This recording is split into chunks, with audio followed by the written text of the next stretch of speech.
Officially, Prussian was spoken until the 18th century, according to the historical account from the 1700.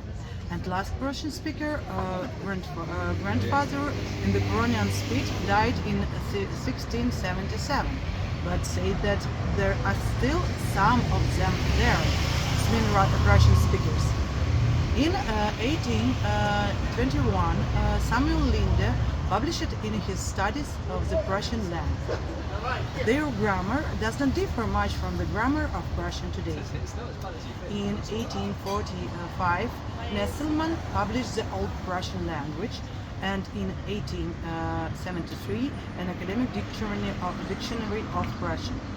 Between 1920 and 1940, Prussian poets and writers such as Bobrovsky and a keen sense of the Prussian language and saw it everywhere in the landscape.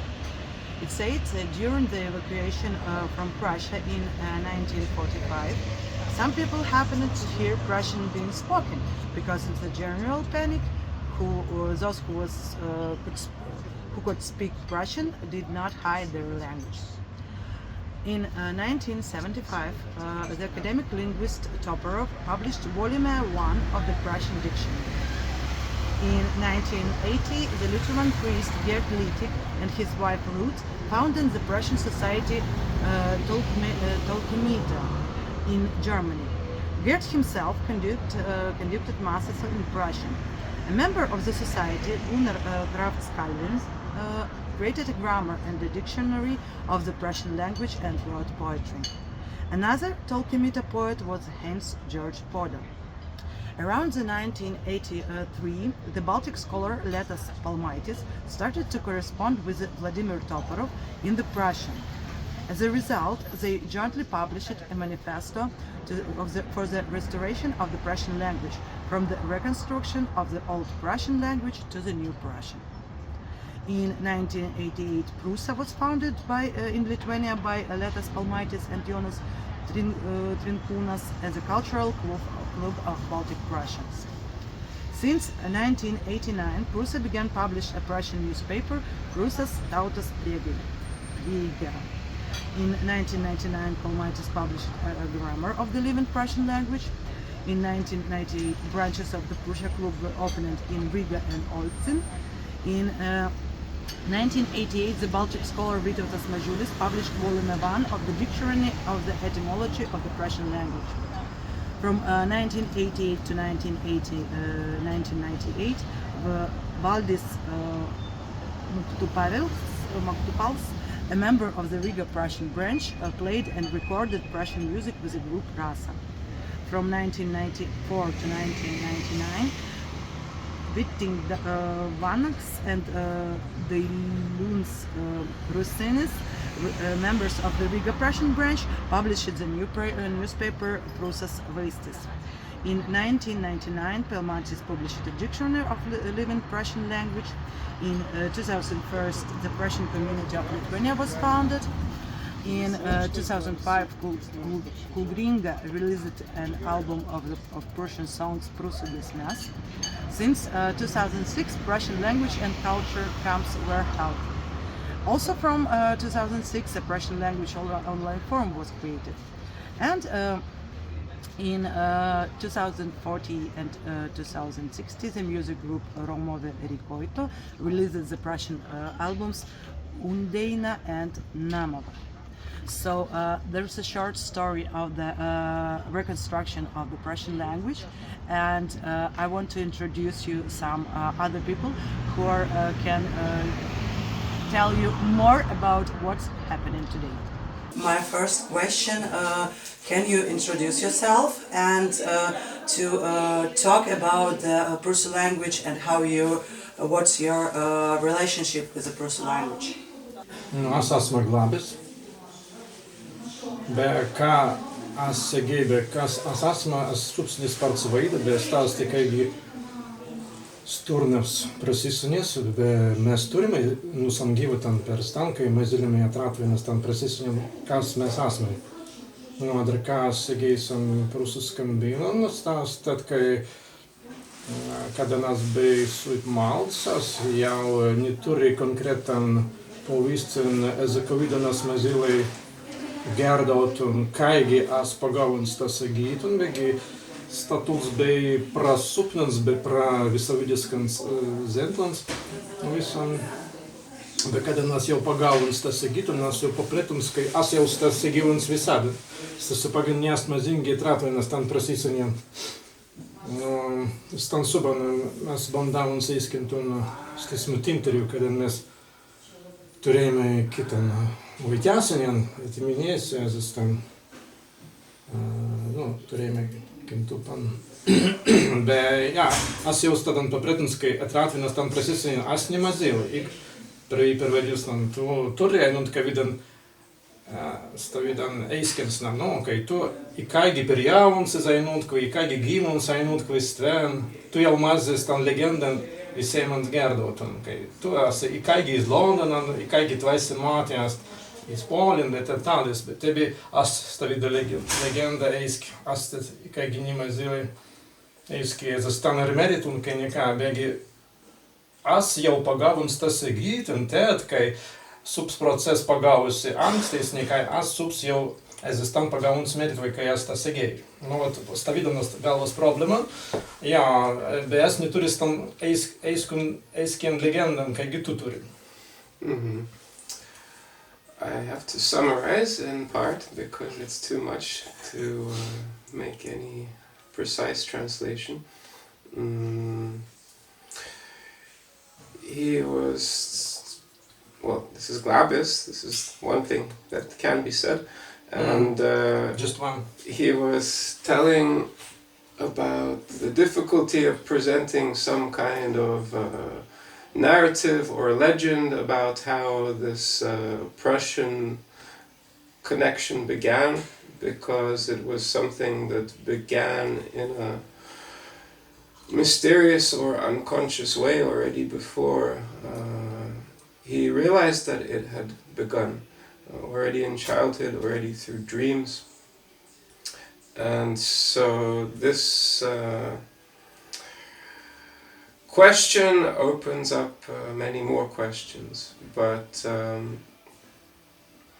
we can say that a relationship with the language came from somewhere that's not so easy to explain in words, and it has continued since this early age.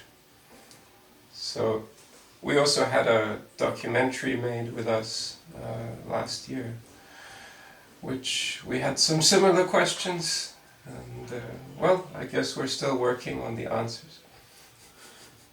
Nu, sparts langu ansteiskintu, kai ik tu turēji, ka nekā izpragubus un gyvatan, stajau tu turēji tam faktam, ka vidan tu subsini sparts tulan, ka mēs izsigitun ik gerdotun. Begi, ik mēs pagaunamai merit vai pragubus un gyvatan, sta visa nas tikai fantazijas. Tu subsini kāda neveida, kā jūs tam zinu būtu. Dar subs jūsaņas, tu turis tam jūsaņiem. Bet, jā, visādan, kādam bija pagausinis, asmēri, kai galvas pavis stavidu bija visans tans pirmans manins, kai tie neimazēja gerdutum ters tan suban, angakaniga palīgu. Nu, izkvendus ta visan par gubiņu, neainus akrāts nevaida, bet pats prasta neizskintu. Per vaidinas tās prasta izskitans gyvatans, pragubusans gyvatans. So we can also speak about the possibility of some previous existence. Why is it that a certain person has an attraction to a language that people no longer speak, or almost no longer speak? So, in short, that's why a clear answer is not so simple. Ja, beh, preistansuban spart interesanti povesti sa stovide. Ik zmanjens mazliet Rātvinas tam presisiņas eiskē, pervaigīsnam, asturi interesanti par prūsuskan bīlan bēgī maisēm tāvs, tievs turējis tam prūsuskan per tiksni. Ik stabilitet, stabilis parts prastan belangu, ādar. Ik zmanjens turis tavidam genealogiskan veislam, stan garjan, angate. Neainumsis tam zmanjens niekada nekvaitēja Билит он просто стала парадоксална ситуация, dar ast kai gēst. Tas ir pagans tas prasisiņas digi neturi preslem. Zmanjens, ka viens mazi eiskintum grāzie, vai eiski, ezas vaisi per tiksnu, origin. Tans neturi, bernis, ka nekavidun motivācija, tas egit un šis egīvoti. Kas neturi stavidun atrasījām, tas turi motivācija.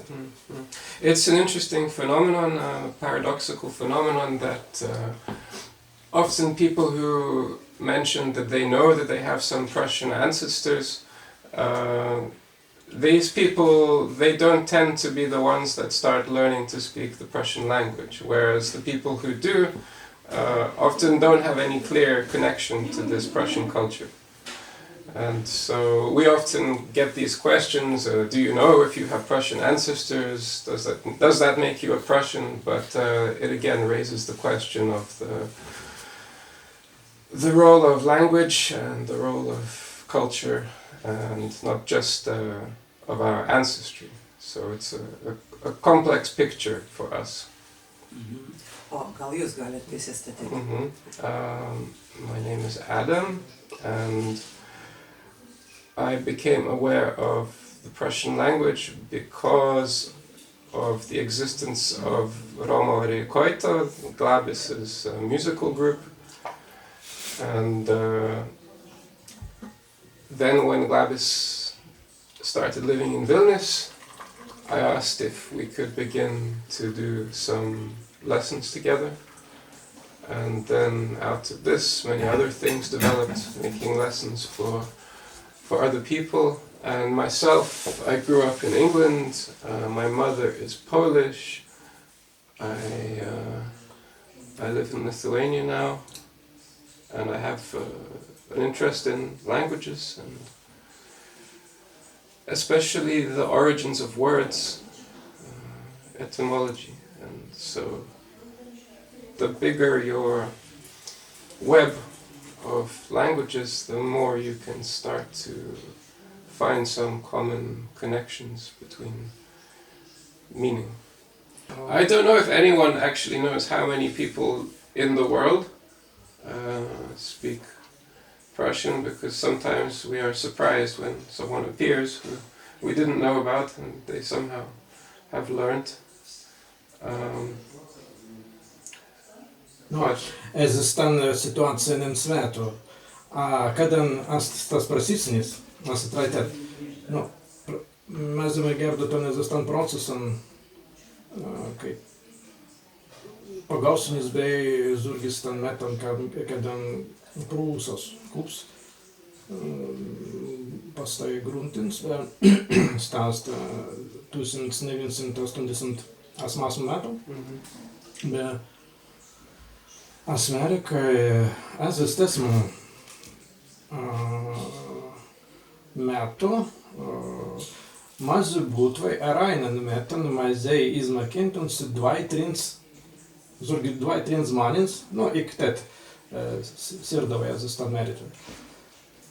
I tad man spraveru matematikin sagytum, ik stabai metan 80 asman, praveru tinu bandāt un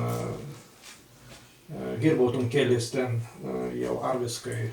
Zurgi 30, angi 40 metams, ja? 37, yeah. So every year since this Prusa club was formed in 1988, Glabis would say some 2 or 3 people have been starting this process of learning the Prussian language. So if we just do mathematics like that, then it's what, 37 times 2 or 3, and then now in recent years it's increased. And we can also mention that there's an international organization, I think it's connected to Christian missionary activity, but they catalog all the languages in the world, and they also then monitor the status of each of these languages. And the status of this Prussian language was changed as a result of children beginning to speak. So no longer extinct, I think maybe it's endangered or something like this, but it moved into another category because children were speaking it from the beginning. In what countries, like I know it's in Lithuania, but such movement and people have in the other countries in the world. How much do you know about this? Sta praveru Gerdauton ezakavidan kerdan mes bilaime. Geographican aspect and merit. It depends on which period of time we're talking about in this development. En pagausiniu, kad statarbai pagausinius, stabai en pagausiniu bei en Leitavai, mas būtvai antra filialė bei en Ringai, Tirti en Kunigsgarbu, ketvirta en Alnastiniai, bet Erstven bei Zmanės, ka vidai realiai turėjus tam interesant per McKinsey. In the beginning part, there was members in Lithuania, in Riga, in Königsberg, in Olsztyn, and later. Pans bei aina stadija, pans dabar antra, treti, be rainasi stadija bei Kitavidiskai. Digi en Mixkakteltai. Stadan, Kitavidiskai praveru. Also in Germany, as somewhat of a separate branch of the tree, we can say. Begi en Mixkakteltai, tenai pagausis pirmai. Yeah, they actually began earlier there. Yeah, and 79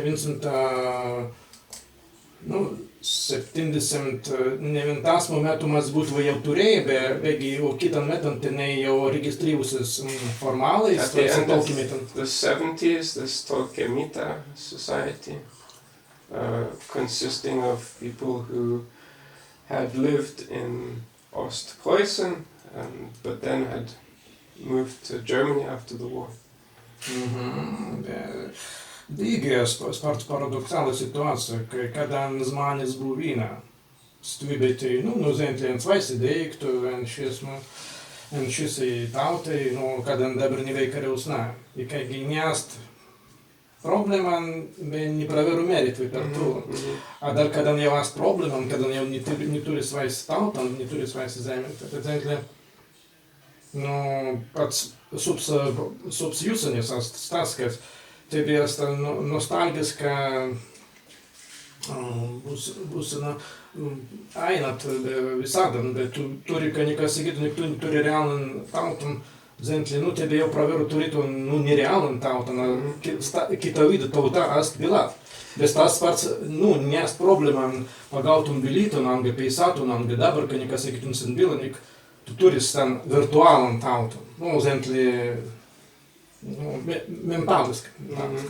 So it's another strange paradox that this interest in the language among German speakers develops only after they leave their homeland where these roots were. So somehow the nostalgia is developing and people are searching for some inner feeling of homeland rather than something that is around them. And through this we see interesting things happening. So it's already not so small movement in the world, but what's happening in Lithuania maybe?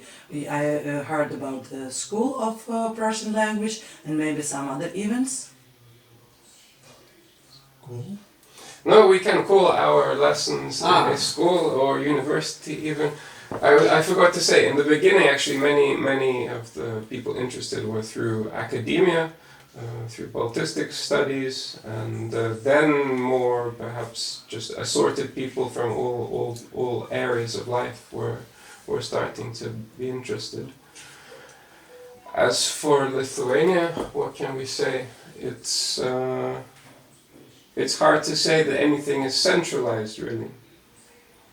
There are individuals, and we sometimes give some presentations, or last week we went to the university to introduce the students to this living Prussian language, because they sit with the texts, the catechisms in particular, and they analyze every word according to philological principles. But doing that, they don't get this sense of how to speak the language. So the professor there who supports our activities, he invited us already the second year to do some conversation, some basics of the language. And we have our music group, which is maybe the main vessel of Prussian language. And then last year in Užupis, just around the corner, we presented this Prussian language constitution.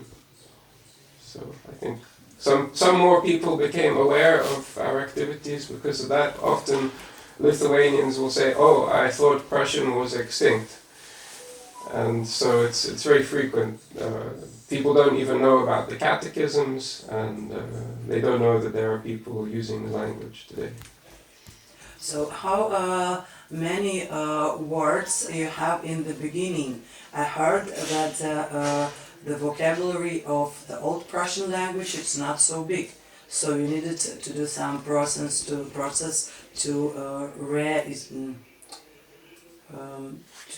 Reconstruct. Reconstruct, yes.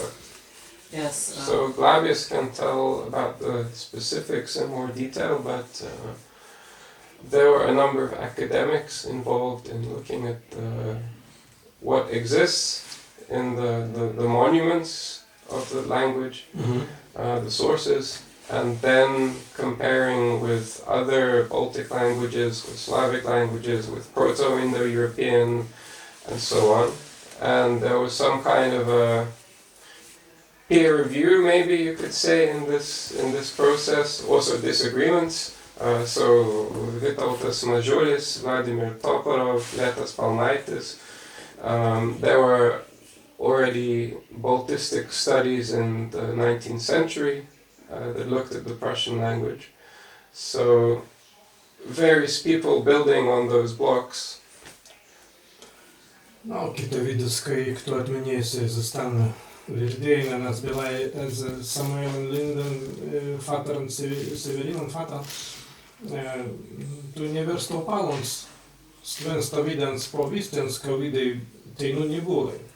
Stavisa nas tikai distansuvana, sports palygų, stavili zmaninti nevinali simtas momentas, tu neturėjai unifikaciją. Peisasnas unifikacija, stas naturalų. Begi tulankvai unifikacija bei ter 20 metas simtų, kada jau pravirai, kai satum avizins, bet ir talas. Senranė jau tikrai kalbėsim. So there was already these texts, Vater and Linde, looking at the catechisms in particular. And one of the difficulties was orthography, especially from the beginning, the original documents, because Germans were trying to put into text what they could hear, and obviously they didn't necessarily have the tools with their German ears to put the sounds that they were hearing into Latin alphabet. So some work has to be done with looking at that. And then, what can I say? The standardization came more later, although there are various dialects of the Prussian language. So then, and also different dialects are represented in the different versions of the catechisms and in the Elbing vocabulary. That's Samba and Pameda, but also within the three catechisms there were probably different people being consulted for which words meant what.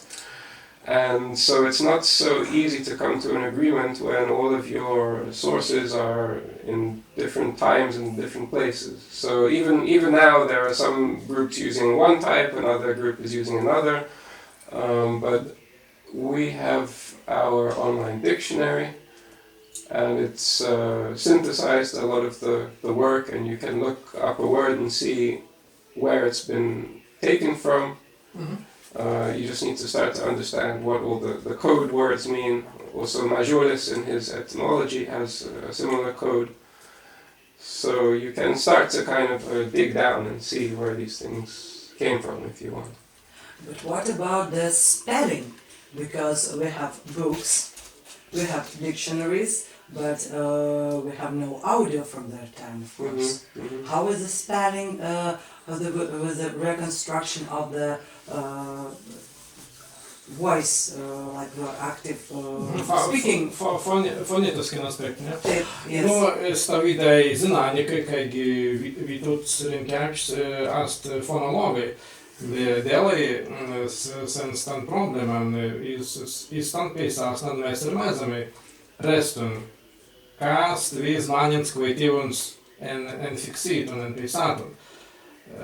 Stabiligajās, kita, svaisa zināņas, tā vidē, tad turi svaisa principuns, bet teorijans kaigi visam stadēlī. Yeah, if you start looking at those original texts, you start to see certain trends in the way things are written.